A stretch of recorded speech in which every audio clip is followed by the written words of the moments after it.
एक चीज ये दीपक वोरा जी से पूछूंगी, और मैं चाह रही हूँ कि आज क्योंकि हम रिफ्लेक्ट कर रहे हैं भारत और रूस के बीच के जो रिश्ते हैं उन पर बात करके, और ना कि एक प्रतिद्वंदिता यहाँ पर दिखा के या फिर एक सियासी उसे पहलू देके, प्रधानमंत्री का ये दौरा भारत के लिए क्या मायने रखता है, हम अपना हित सोचकर आगे कैसे बढ़ सकते हैं, ये इम्पोर्टेंस क्या इम्पोर्टेंस है इस रशिया दौरे की। मैं बार बार कह रही हूँ प्रोफेसर एम्बेसडर वोरा कि यहाँ रूस भारत का आना, क्या रशिया इस बात की इम्पोर्टेंस समझ रहा है कि नरेंद्र मोदी अपने तीसरे दौरे में रूस को चुनकर यहां आए हैं? क्या रशिया इसकी इम्पोर्टेंस समझ रहा है कि मोदी ऐसे समय में आए हैं जब बाकी देशों ने उस पर रिस्ट्रिक्शंस लगा रखे हैं? इस इम्पोर्टेंस को रशिया कितना समझ पाएगा?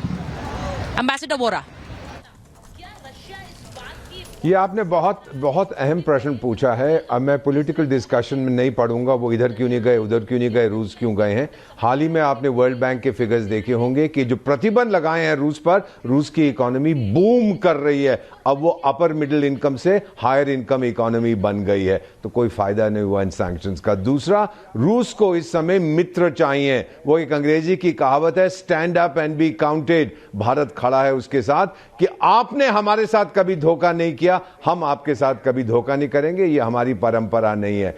तीसरी चीज मैम, पूरी दुनिया को संदेश, रशिया के साथ पीएम साहब जरूर बात करेंगे कि यूक्रेन के बारे में जो जंग हो रहा है, क्या इरादा है आपका। आपको मालूम है अभी कुछ घंटे पहले, आज सुबह मॉस्को या रशिया ने ध्वस्त कर दिया है कई शहरों को यूक्रेन में, कई लोग मर गए हैं, उसके अंदर मिसाइल बराज किया है। मेरा अब ख्याल है कि वो बताएंगे पीएम साहब को कि अब ये मेरा इरादा है, इसी तरह से हम जंग खत्म करेंगे। तो ये बहुत महत्वपूर्ण है। वो और किसी से बात नहीं करेंगे, शायद चीन को भी नहीं बताएंगे क्या करना चाहते हैं, क्योंकि अगर एक शब्द में मैं कहूं, इंडिया रशिया रिलेशनशिप में, भारत रूस का जो संबंध है उसका आधार है भरोसा, म्यूचुअल ट्रस्ट। यस, ये जो भरोसा है, जैसा मैंने पहले कहा, ये यहाँ के लोग भी मानते हैं। वो कहते हैं कि इंडियंस को, भारतीयों को ट्रस्ट करते हैं रूसी। तो ये एक दिन का कमाया नहीं है, ये कई दशकों का कमाया हुआ भरोसा है। मैं एक बार कर्नल सिंह आपके पास आते हुए ये पूछना चाह रही हूँ कि यहाँ जो भारत के लिए रूस के रिश्तों की अहमियत कई दशकों से रही है, और खासकर जो जी प्लीज बोले एम्बेसडर वोरा। कई दशकों का कमाया हुआ। मैं इतना ही कहना, सॉरी कर्नल साहब, just give me a minute. मैं ये कहना चाहता था कि मेरे फादर इंजीनियर थे, मुझे याद है बचपन में उनसे पूछता था कि रशियन इक्विपमेंट, सोवियत इक्विपमेंट आता था कि क्या ये लोग कैसे उसका प्रयोग करते हैं। तो मेरे फादर साहब जो इंजीनियर थे कहते थे कि रूसी लोग चाहे किसी भी देश से हो, किसी भी हिस्से से हो सोवियत संघ के, कहते थे बेटा आजा, बनियान पहन, कच्छा पहन, चल मशीन के अंदर चलते हैं, मैं सिखाऊंगा ये कैसे चलती है, खराब हो जाए क्या करना है। ट्रांसफर ऑफ टेक्नोलॉजी उस वक्त भी होती थी, मैं 50s और 60s के दशक की बात कर रहा हूं। ये भरोसा उनको तब भी था हमारे ऊपर कि हम वो टेक्नोलॉजी को चोरी नहीं करेंगे। मैं आपको बताऊं, मैं कल से यहाँ रूस में लोगों से मुलाकात कर रही हूँ। उन्हीं में से सैमी कोटवानी जी हैं, जो कि यहाँ पर भारतीय समुदाय का भी प्रतिनिधित्व करते हैं, कोटवानी जी। और यहाँ पर मुझे लगता है कि एक तरह से बीजेपी का भी प्रतिनिधित्व आप करते हैं।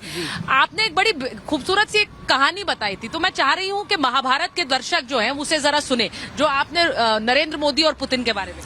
देखिए, हमें कहा गया है कि 85 साल पहले दो भाई लोग कुंभ के मेले में बिछड़ जाते हैं, और लेकिन फिर से पुनर्जन्म होता है उनका। उनमें से एक मॉस्को में जन्म लेते हैं और दूसरे लेते हैं जन्म इंडिया में। जो मॉस्को में जन्म लेते हैं उसका नाम है व्लादिमीर पुतिन, जो यहाँ के प्रेसिडेंट हैं, और जो इंडिया में जन्म लेते हैं उनका नाम है श्री नरेंद्र मोदी, जो वहाँ के प्राइम मिनिस्टर हैं। ये दोनों सगे भाई लोग हैं, सोच एक जैसी, चाल एक जैसी, काम एक जैसे, सब कुछ एक जैसा।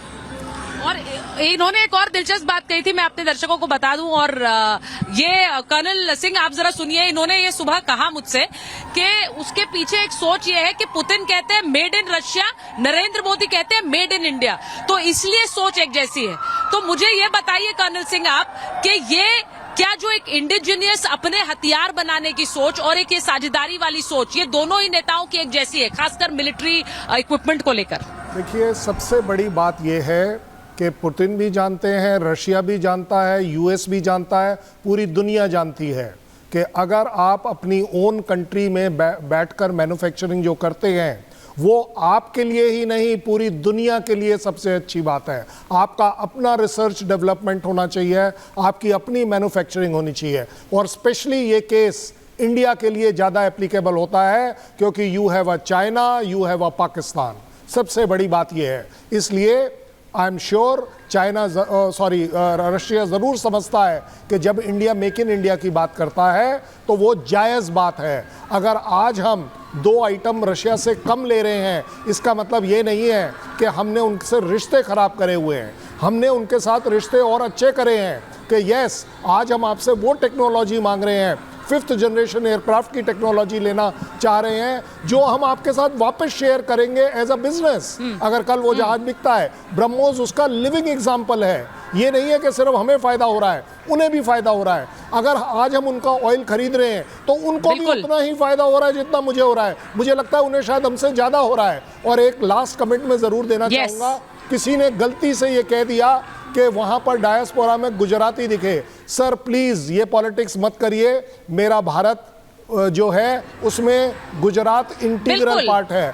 गुजरात और इसकी जरूरत भी नहीं है। कर्नल सिंह, आपने बिल्कुल अच्छी तरह से ये बात कही कि ये